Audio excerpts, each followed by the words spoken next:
Hi Tapovani radio நேயர்களே, நமஸ்காரம், வணக்கம். இது Tapovani radio service, senior citizen service, broadcast from Tapovan senior citizen complex, Coimbatore. நம்ம இந்த பிரிவாளோட அருமை பெருமை பற்றி, அனுபவங்கள் பற்றி பேசின்னு இருக்கோம். அந்த சீரீஸில் பஞ்சாபகேத சாஸ்திரிகள் கும்பகோணத்துலேருந்து அவர் சில அனுபவங்கள்லாம் சொல்கிறார். அதை கேட்கலாம். 1950-51 வருடங்களில் ஸ்ரீ பெரியவர்கள் கும்பகோணம் மடத்தில்தான் தங்கியிருந்தார்கள்.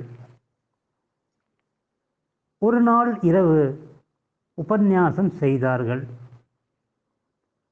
அப்போது மைக் வைக்கப்படவில்லை. ஸ்ரீமடம் நிறைந்து ஜனங்கள் இருந்தனர். அப்பொழுது கர்மநாசா ஜலஸ்பர்ஷாத் என்ற ஒரு ஸ்லோகம், அதில் அடுத்த பகுதிகளை கூறாமல் கர்மநாசா ஜலஸ்பர்ஷாத் என்று அதையே திரும்ப திரும்ப கூறிக்கொண்டு இருந்தார்கள். அப்போது என் அஞ்ஞானத்தால் ஸ்ரீ பெரியவாளுக்கு இந்த ஸ்லோகத்தின் மேல் பகுதி தெரியவில்லை என்று எண்ணினேன்.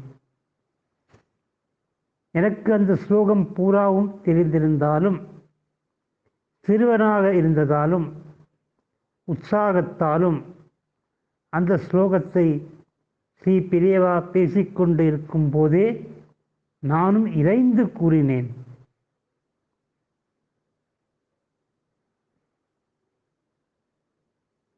கர்மநாசா ஜலஸ்பர்ஷாத் கரதோயா விலங்கனாத் கண்டகி பாஹூதரணாத் தர்மஹ ஷரதி கீர்த்தனாத்.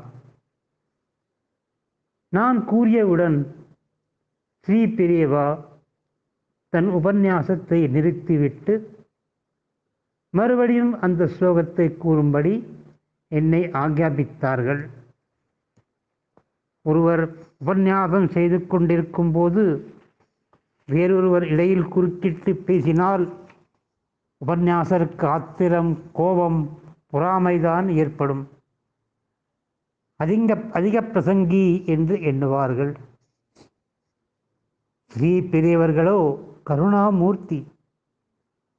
ஆக்ஞையானவுடனே இந்த ஸ்லோகத்தை நான் கூற ஆரம்பித்தேன். ஆனால் எனக்கு மறந்துவிட்டது. குழந்தை கூறிவிட்டான் என்று அருளினார்கள். எனது அறியாமையை உலகத்திற்கு காட்டாமல் துளிப்பான ஒருவனுக்கு உற்சாகத்தை கொடுக்க வேண்டும் என்ற எண்ணத்தால் அந்த ஸ்லோகம் தனக்கு மறந்தது போல் நடித்தார்கள். அந்த நினைவு இன்றும் என் மனதில் பசுமையாக இருக்கின்றது. ஸ்ரீ பெரியவர்களைப் போல கருணாமூர்த்தி உலகில் யாரும் இல்லை என்பதற்கு இது ஒரு பெரிய எடுத்துக்காட்டாகும். எப்படி நேயர்களே, சுவாரஸ்யமா இருக்கா? இன்னொரு அனுபவம் பார்க்கலாம். 1963 வருஷம் ஸ்ரீ பெரியவர்கள் மருதாநல்லூரில் கேம்ப் செய்திருந்தார்கள். கும்பகோணம் ஸ்ரீ கும்பேஸ்வர ஆலயத்தில் திருப்பாவை திருவம்பாவை மகாநாடு வெகு விமரிசையாக நடைபெற்றது. அப்போது பக்தவத்சலம் தமிழ்நாட்டு முதல்வராக இருந்தார். மதுரை மீனாட்சி கோயிலை திருப்பணி செய்த PT ராஜன், தமிழ்நாட்டு முதல்வர் முதலிய பெரிய பிரமுகர்கள் விஜயம் செய்திருந்தனர். சந்தியா காலம். ஸ்ரீ பெரியவர்கள் அனுக்கிரக பாஷணம் கேட்க வேண்டும் என்ற ஆசையில் ஸ்ரீ பெரியவர்கள் அருகில் அமர்ந்து இருந்தேன்.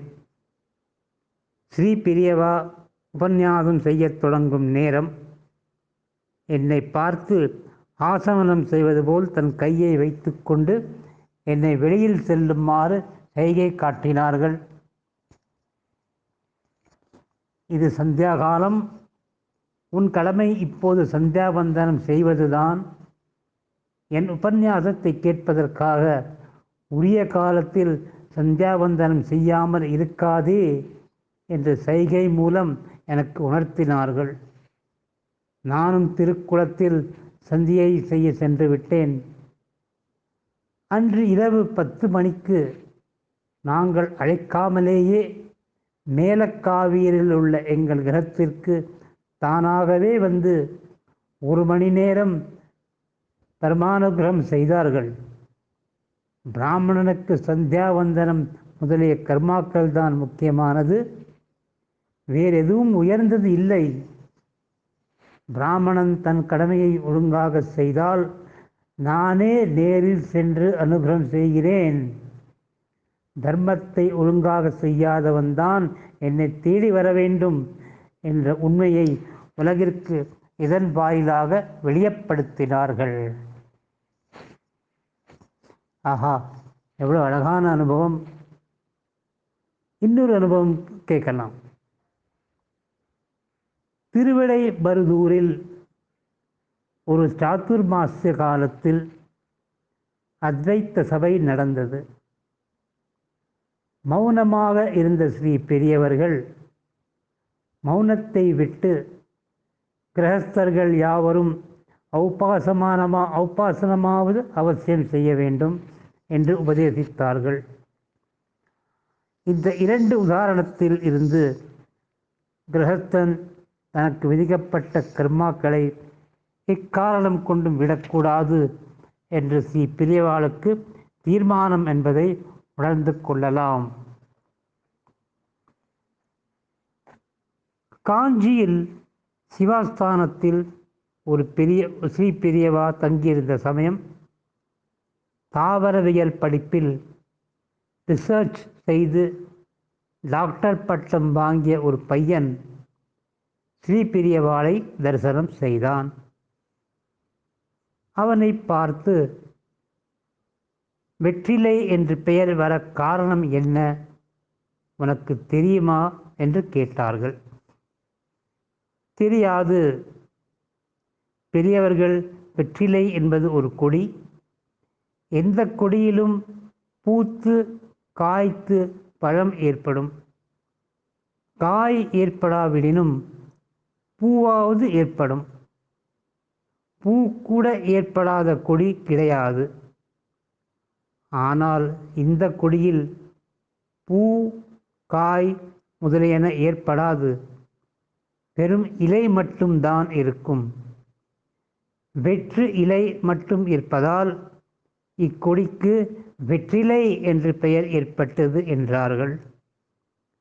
இதை கேட்டு டாக்டர் பட்டம் வாங்கிய அந்த பையன், பெரியவாளுக்குத்தான் டாக்டர் பட்டம் கொடுக்க வேண்டும் என்று உணர்ந்து கூனி குறுகி நின்றான். சிற்ப சாஸ்திரத்தில் ஸ்ரீ பெரியவர்களுக்கு அபாரமான ஞானம். சிற்பிகளால் கூட அறிய முடியாத உண்மையை ஸ்ரீ பெரியவர்கள் சிற்பிகளுக்கே உணர்த்துவார்கள். ஆகம சாஸ்திரங்களில் ஆண் கல், பெண் கல், ஆணும் பெண்ணும் இல்லாத கல் என பாறாங்கற்களை 3ஆக பிரித்துள்ளார்கள். சில தெய்வ சிலைகள் ஆண் கற்களால் தான் செய்ய வேண்டும். சில தெய்வ சிலைகள் பெண் கற்களால் தான் செய்ய வேண்டும். சில தெய்வ சிலைகளை நபும்சக கற்களால் தான் செய்ய வேண்டும். சிற்பிகள் பாறைகளில் உளியால் செதுக்கி கல்லின் தன்மையை அறிவார்கள். ஆனால் ஸ்ரீ பெரியவர்கள் கண்ணால் பார்த்தவுடனேயே இந்த கல் இவ்வகையை சேர்ந்தது என்று கூறுவார்கள். மேலும் கல்லுக்குள் தேரை இருக்கும். தேரை உள்ள கல்லில் சிலை செய்யக்கூடாது. ஒரு சமயம் ஒரு சிலை செய்வதற்காக ஒரு ஸ்தபதி பாறாங்கல்லை ஸ்ரீ பெரியவாளிடம் காண்பித்தான். உடனே பெரியவா, இந்த கல்லில் தேரை இருக்கு என்றார்கள். அந்த ஸ்தபதி இந்த கல்லில் தேரை இல்லை என்று தீர்மானம் ஆனதால் இதை கொண்டு வந்தேன் என்று விவாதம் செய்தான். அப்போது பெரியவா அதை உடைக்க உத்தரவிட்டார்கள். உடைத்த பொழுது தேரை துள்ளி வெளியே வந்தது. அந்த சிற்பி ஆச்சரியப்பட்டான். இவ்விதம் சிற்ப சாஸ்திரத்தில் ஸ்ரீ பெரியவாளுக்கு இருந்த ஞானம் அதற்காக பாடுபட்டவர்களுக்கும் கூட இருப்பது அரிது. நேயர்களே, இன்னைக்கு இத்தனை அனுபவங்கள் கேட்டோம். என்ஜாய் பண்ணியிருப்பேன்னு நினைக்கிறேன். மீண்டும் வேறு வேறு நிறையா அனுபவங்களை பற்றி கேட்கலாம் இன் டைம்ஸ் டு கம். கேட்டுக்கொண்டிருங்கள் ரேடியோ தப்போவனி. சியாவ்.